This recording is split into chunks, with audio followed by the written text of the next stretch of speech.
Hello ladies and gentlemen, welcome back to the studio. Today we are going to continue the half-life size sculpture we have been working on.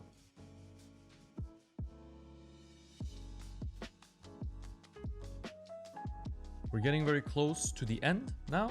One of the last few things remaining that we need to tackle is the hands. So that's what we're going to tackle today. We are going to be sculpting tiny half-life size hands. What you are watching right here on YouTube is an excerpt from the 40-minute long video on sculpting hands, which you can find by visiting my Patreon page. You'll find the link in the description below.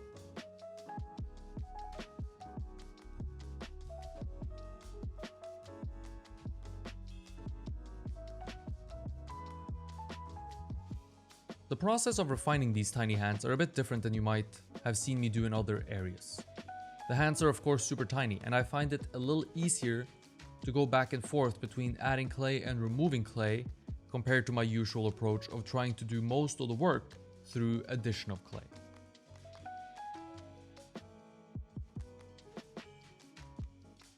There's quite a bit of pushing the clay around here, quite a bit of raking. Applying pieces of clay 0.5 millimeter or so, or even smaller in size, to end up exactly where I need to go is super hard, so I'm a bit more lenient and sometimes apply larger pieces of clay before whittling them down using a rake, or perhaps pushing them around a bit with a wooden spatula tool until the clay ends up in the right place.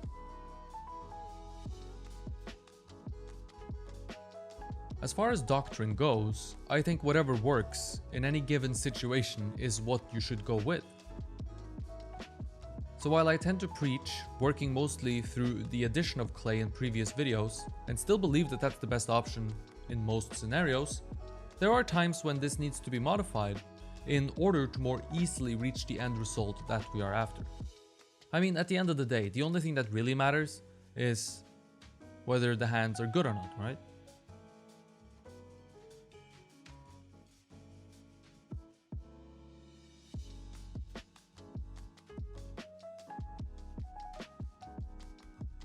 So the rhythm of sculpting these hands go something like this. Basic shape first, then refining and adding details, accentuating certain parts in order for the hand to read well visually from a distance. How far you take the details and accentuating is really up to you. But there is no getting around the basic shape, however, that really needs to be solid.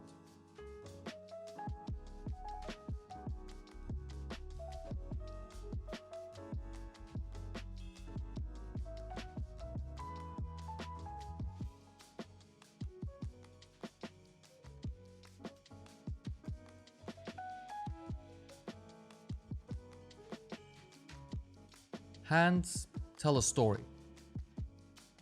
Depending on where you live in the world, hands are used to communicate to lesser or greater degree. Some places like Italy, where I live, they are used to a great degree, a great deal.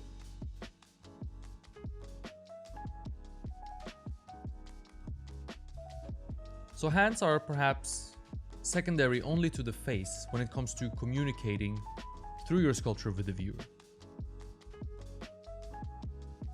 Specific stories need a more specific hand design in order to say what they are meant to say. However, we don't really have too much saying going on here. This is more about the body and the individual I'm sculpting. How she carries her weight in the pose I've chosen, and the state of mind that she was in, or I wanted her to be in, when I sculpted her.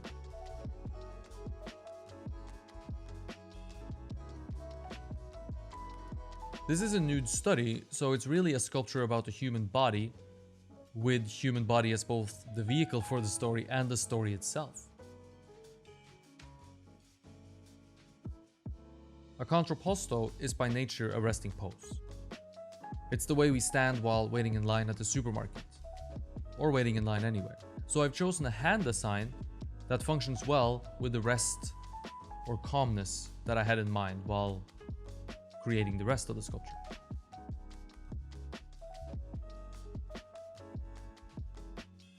The hands are not limp, however, she's not asleep, but they are hardly active or really tense. Calm or resting is probably what I would use to describe them, but still with presence and potential for action going on. The hands actively touching the body, bending of the knuckles and wrist, helps communicate this to us, I believe, and I think it fits well with the pose of the body, and eventually with the head.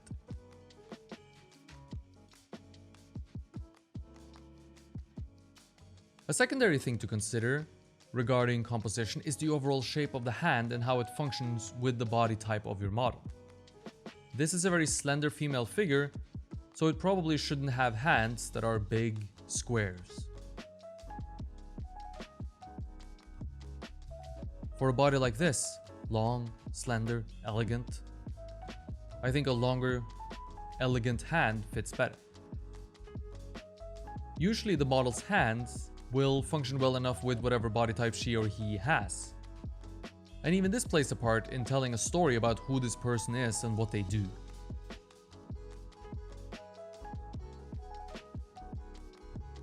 These hands that I'm sculpting here, they're not the hands of a laborer, a farmer, or a construction worker. And neither is the body. All the elements, all the parts making up this sculpture is going to play a role in telling the story of who this person is.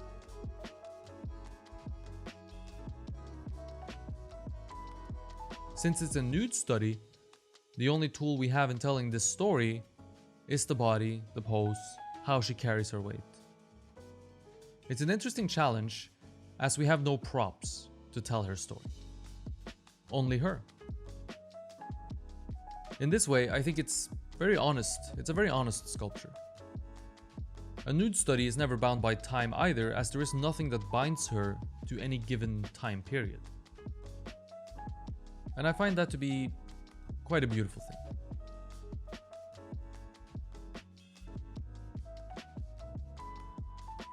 While I was a student, and still, one of the things I pride myself on, is craftsmanship.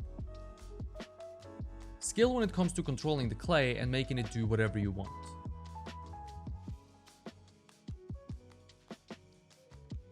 This is perhaps not on display more obviously than with small details like tiny hands, like this. Ears in half life-size scale used to be the thing I would attempt to showcase clay control with, which usually ended with very detailed ears that took too much attention, so that was perhaps not so smart. Hands are probably a better place to commit energy when it comes to exhibiting your mastery over the material. Clay control is something that can't really be taught. Not so easily, at least. It's more about miles in the saddle, hours of practice. I would recommend trying to find a few types of clays that you like and work in. Perhaps slowly narrow those down to 1 or 2 types of clay, in order to get really comfortable and really good with those materials. Especially water-based clay can be a little bit tricky to master, as it's not only how good you are with the tool and the clay, but also about managing the moisture levels in your clay. If you find this hard, or if you find sculpting detailed areas hard, know that it comes down to practice, and it becomes easier and easier as you put more and more hours into it.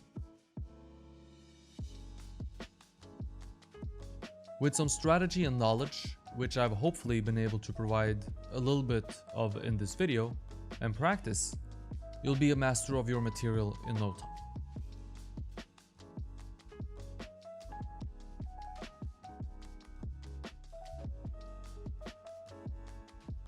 Thank you for watching. I hope you enjoyed the video, and if you did and want to learn sculpture from me or just support the channel, check out my Patreon page.